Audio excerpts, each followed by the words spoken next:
Cycles of revolution. Cycles of revolution. Cycles of revolution. Spiral to the top. Construction-wise, the back half of the building is load-bearing straw bales with a lime plaster, and the front half is a roundwood timber frame built with poles from the woodland. Well, I think it's clear to a lot of people that the way we're living generally, in the widest sense, isn't really serving us as people and the planet that we live on. The very best thing about living here is access to this natural world. We are animals, we are human beings, and we are dependent on this earth for our food, for our air, for our water, for our shelter, for our well-being. I've got fairly used to now media people coming here, particularly for this series, but also random other film companies and TV companies coming. I have got quite used to it, and I had done some public speaking and presenting before, so I wasn't kind of scared of it exactly. But I suppose one of the main things I first of all was thinking was that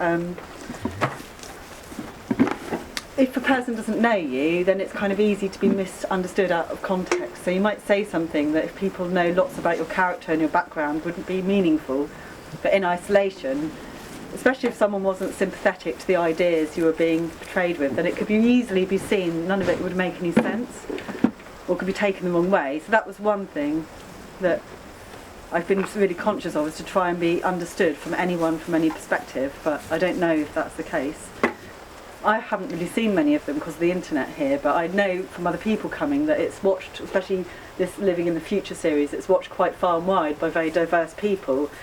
And so then it would be mindful to kind of be quite truthful or specific about what you're saying, because it would be terrible to spread confusion across the whole world.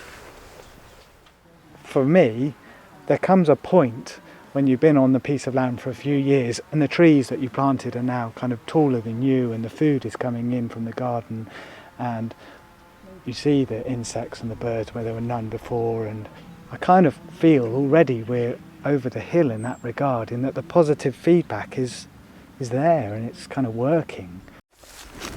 For me, the media is really important because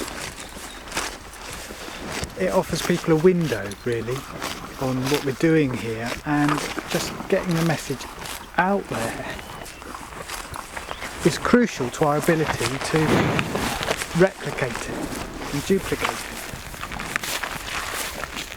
to scale up in a way. You know, so much of our landscape and the earth has been trashed and degraded.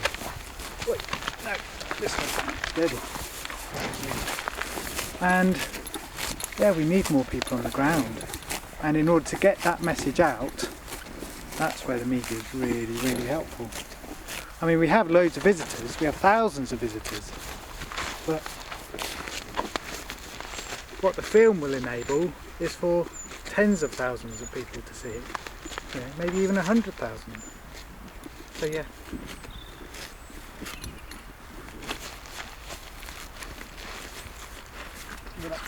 Going around this way now. There we are. Very good. We're growing a lot of food. Marianne, my wife and partner here, she has shocked us all, including herself, by just loving growing food. And she's grown a lot of it, much more than we imagined we'd do so quickly.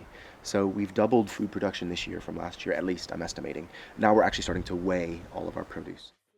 It's weird. We'll have Marianne went to the library in Milford Haven, of all places, and the librarian there, who knows her vaguely, and I don't think I've ever met before, said, "Oh, your husband was on telly."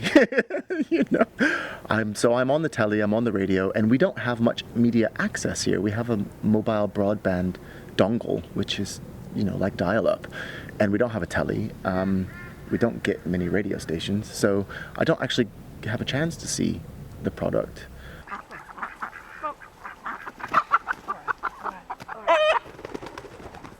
in a couple of hours I've got to get ready to go out to work, and that actually going out to earn money was not part of the plan when we came here, but due to all sorts of reasons, namely the financial crisis and how that's affected us here as well, it's resulted in us needing to go out and earn some money. Yeah, the media attention and being on camera is something totally alien to me. And personally, I mean, I haven't seen the film and I can't bear to watch the clips on the internet because I just feel such an idiot. But on the other hand, I think it's a really good thing in terms of getting the message across, and people see this, and if people are inspired to do what they want to do, whether it's a low impact thing or whatever it is, but if people feel empowered because they see a group of people living their dream, and it encourages other people to do that, it's fantastic. But personally, I can't bear to actually see myself actually on that thing, as part of it. But I'm happy to be part of it because of the greater picture, if you see what I'm saying. As one of the people who's not in the film, I'm aware that there's voices that haven't been heard as well as voices that have been heard. As I can't comment on the film, I don't really know what to say on that regard, but I think it's important to realise that there's kind of a bigger picture than what can be captured on any film, really, because there's lots of different people here, some of whom are happy to be filmed, some whom will never be filmed, but their story is still relevant and their opinions are still really valid with regards to what happens within the group and the decisions that get made. So just to kind of bear that in mind, I suppose, when you're looking at any film or anything from the media, really, any radio or newspaper, whatever. Yeah?